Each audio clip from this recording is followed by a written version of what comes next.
on the train up here, I bought your 2000 book, The America We Deserve. Right. $7.99 on Amazon, by the way. Good. I contributed to the Empire. And so in reading it, there were a couple of things that jumped out at me.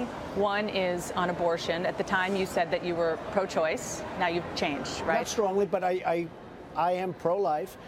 I had an experience with a friend of mine who was, frankly, they were going to abort their child, which they ended up having, and their child is like this magnificent person.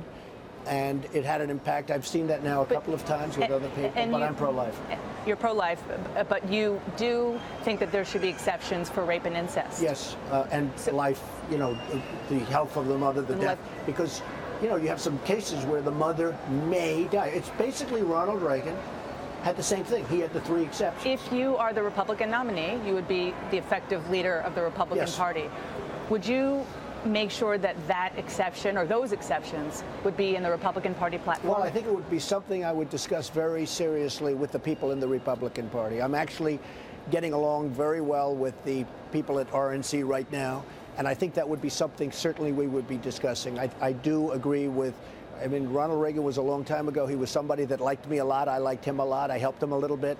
And he had the exceptions also. It would certainly be something I'd want to discuss with the Republican Party. Last question. You're going to head abroad to do some business for a couple of days. The debate is a week from today. Talk about a Donald Trump debate prep. Are you going to be reading on the plane? How is that going to work? Well, I own one of the great resorts in the world, Turnberry in Scotland, and they're having the Women's British Open. For years I was going to go to this tournament, and now all of a sudden I'm going to put it down like for a day and a half or something. But, I feel an obligation to do it. It's the biggest tournament, I think, in women's golf. It's a tremendous, one of the biggest tournaments in golf. So I'm going to go there very quickly for a day and a half, 2 days. I'm going to be back immediately. I have to be who I am.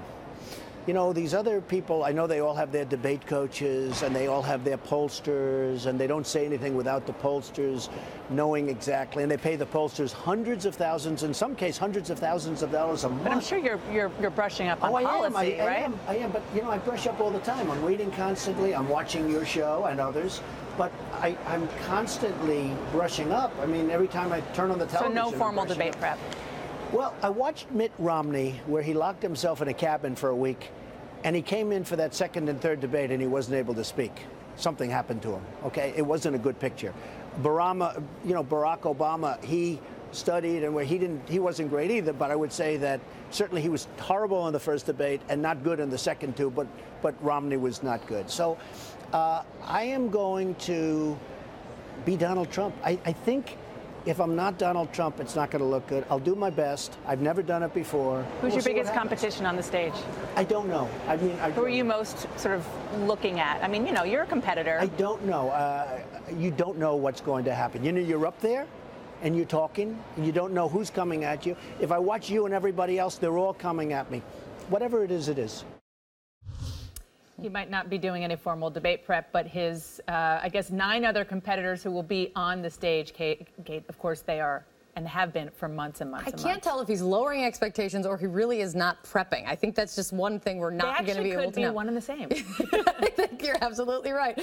Now, he has gotten into some trouble with his own party, but now I found it fascinating that he told you that now he's getting along with everyone. But that clearly is not stopping him from taking jabs at his GOP rivals and also, of course, Democrats, namely Hillary Clinton, right? Yeah, I actually said to him, it seems as though you've mellowed. It was a week ago that he was going after the Republican Party as treating him very unfairly, and now he sounds very different. Listen to this. Can I ask you just a couple quick political questions before we wrap up?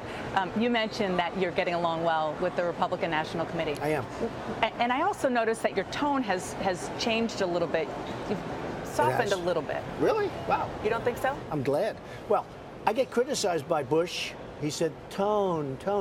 And I understand what he's saying.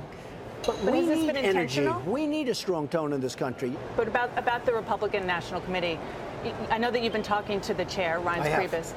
So can you give me some insight into those conversations? Why are you so much more positive now? Is it just because I don't think I've changed. I think that I've gotten some amazing polls. You look at the poll in New Hampshire. And what about these conversations that you've been talking about? I think that the conversations are very nice. I respect him. Look, the best way to win is for me to win the nomination, and I will beat Hillary. Believe me, I will beat Hillary. Hillary, I don't even know if she's going to be able to run, because what she did is a criminal act. She burned up the emails. She got rid of her hard drive. She had subpoenas from the United States Congress. General Petraeus was destroyed for doing far less. I mean, they destroyed this general's life, and what he did is far less than what she's done. So I don't know that she's going to make it. I don't think it's going to be Bernie Sanders. I think other people are going to probably join the race eventually, like maybe Biden and other people. But I'm not so sure that she's even going to be in the race, because what she did is a criminal act. And the only reason she's maybe and probably not going to be prosecuted is because all of the prosecutors are Democrats. Otherwise, she wouldn't have a chance. What she did is far worse than Petraeus. Now, I should say that it is not clear technically whether she committed any kind of criminal act. Exactly We should say that for the record. But I think that just on the political side of this isn't the first time he actually has said to me that he doesn't think that she's necessarily going to be the nominee.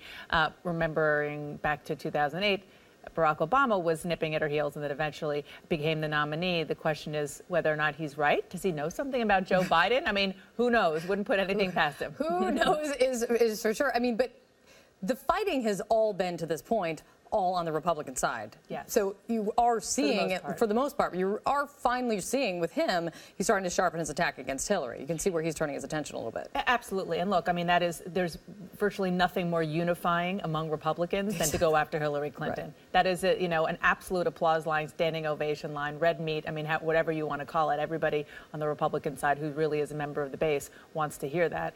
So that's not a surprise. But, maybe it is a surprise to Hillary Clinton if she's watching in her living room, because, he used to contribute to her and they used to be friends. I think she went to his wedding. Yeah, I think she was in one of the front pews of that wedding, a lot of people like to point out. Again, another bit of the interesting Donald Trump.